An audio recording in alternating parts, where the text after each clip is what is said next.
Journal entries chapter में बेटा हमारा अगला क्वेश्चन आ रहा है। अब अमिताभ का बिज़नेस है और हमें उसकी जर्नल एंट्रीज़ करके दिखानी है। 2025 की बात है, 1 मई की, है ना। डेट पर्टिकुलर, डेबिट और क्रेडिट तो आपको पता ही है। यहाँ पे डी पी डेबिट और क्रेडिट लिख देती हूँ मैं आसानी के लिए। 2025 की बात है, 1 मई की। क्या कह रहे हैं हमसे? कह रहे हैं कि अमिताभ ने बिज़नेस स्टार्ट किया विद कैश। तो हमें पता है कि हमारा कैश इंक्रीज़ होगा और साथ में कैपिटल भी बढ़ेगी। कितने से? 80,000 से और 80,000 से। ठीक है। आगे सेकंड में हमसे क्या कह रहे हैं? ये purchase furniture from modern furnitures for cash. Furniture ख़रीदा है हमने, फर्नीचर नाम की हमारी एसेट इंक्रीज़ होगी और बदले में हमारे पैसे जा रहे हैं। ये कैश है, ठीक है, कैश अकाउंट। कितने पैसे जा रहे हैं? 10,000। 10,000 ये, 10,000 ये। डिपॉजिट इन बैंक, 5 मई को हमने बैंक में डिपॉजिट कराया है। बैंक में डिपॉजिट कराने का मतलब क्या होता है? बैंक में तो पैसे बढ़ गए हमारे, लेकिन कैश से बढ़ा है। ध्यान रखना, बच्चे जनरली कंफ्यूज हो जाते हैं यहाँ पर, सोचते हैं कि घर से पैसा लेकर आया। नहीं बेटा, एडिशनल कैपिटल नहीं है ये। वो उसके लिए हमेशा बताएंगे, आपको स्पेसिफाई करेंगे। फिर आगे 6 मई को हमसे क्या कह रहे हैं? परचेज गुड्स फॉर कैश, यानी सामान खरीदा और पैसे दे दिए, 5,000 रुपये। 5,000 रुपये, ठीक है। फिर नेक्स्ट क्या है? Goods purchased on credit from Hari. 8 मई को हमने सामान खरीदा उधार पर, तो हम फिर से यहाँ दिखा देते हैं, परचेजेस तो करी हैं हमने लेकिन उधार पर। हरी का नाम लिख देंगे हम यहाँ पर, 4,500, 4,500।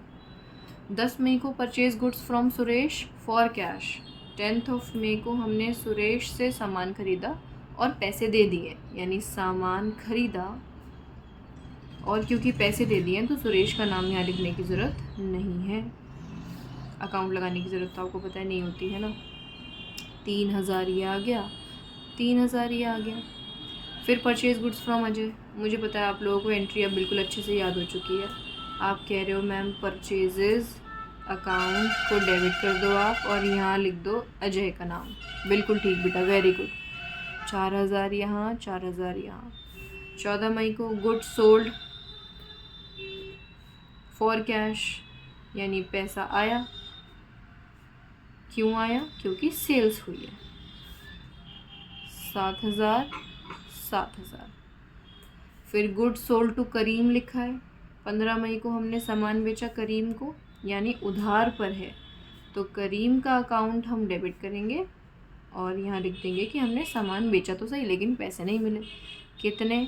6,500, 6,500। Sold goods to Ganesh for cash. 16 मई को हमने सामान बेचा और पैसे मिल गए, तो cash account debited to sales account और अमाउंट लिख दिया है हमने जो उन्होंने दे रखा था, 5,000 और 5,000। आगे कह रहे हैं withdrawn from bank for office use. बच्चों को एक तो गलतफहमी होती है, विड्रॉल शब्द देख के लगता है ड्राइंग है। नहीं बेटा, उन्होंने लिखा है फॉर ऑफिस यूज़, यानी बैंक से पैसा निकाल के लेकर आए बिजनेस में।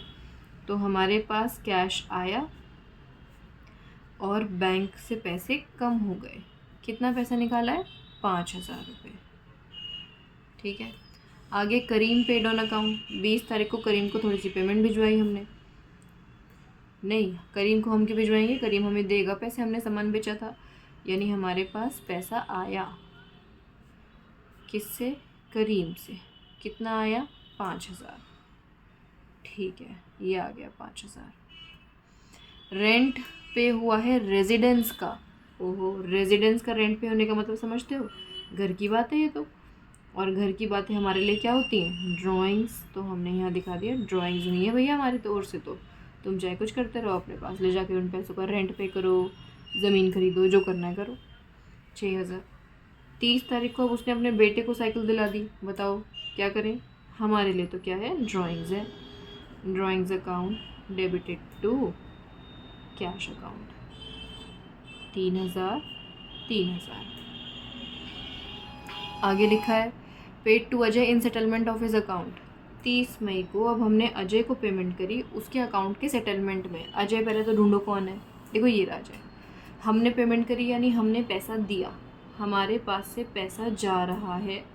कितना जा रहा है? 3800। ज़रा ध्यान देना, इंपॉर्टेंट एंट्री है, देखो दिख रही है आपको 3800। अब ये पैसा किसके पास जा रहा है? अजय के पास जा रहा है। तो आप यहाँ लिखोगे अजय का अकाउंट डेबिट, ठीक है। लेकिन ज़रा ध्यान देना, उन्होंने लिखा है सेटलमेंट करी है आपने। सेटलमेंट का मतलब समझते हो कि उसने उससे बात कर ली कि 4000 रुपये का हिसाब अब पूरा हो गया है, मैं तुझे 3800 दे के जा रहा हूँ, 200 रुपये नहीं दूंगा अब मैं तुझे। बात कर ली, दोस्त वोस्त होगा उसका, तो 200 रुपये का क्या करना होगा हमें, क्योंकि अकाउंट तो हमें बैलेंस करना होता है। 200 रुपये की कमी है डेबिट क्रेडिट साइड में, तो क्या करें हम, 200 रुपये का हमें फ़ायदा हुआ है ना। देखो 4000 देने थे, 3800 देने पड़े। इसका मतलब क्या है, 200 रुपये हमें मिल गए डिस्काउंट के। डिस्काउंट रिसीव हुआ है ना हमें डिस्काउंट, ये तो हम यहाँ दिखा देंगे डिस्काउंट रिसीव्ड। सिंपल, हो गई हमारी एंट्रीज कंप्लीट। देखो बेटा क्वेश्चन कंप्लीट हो गया।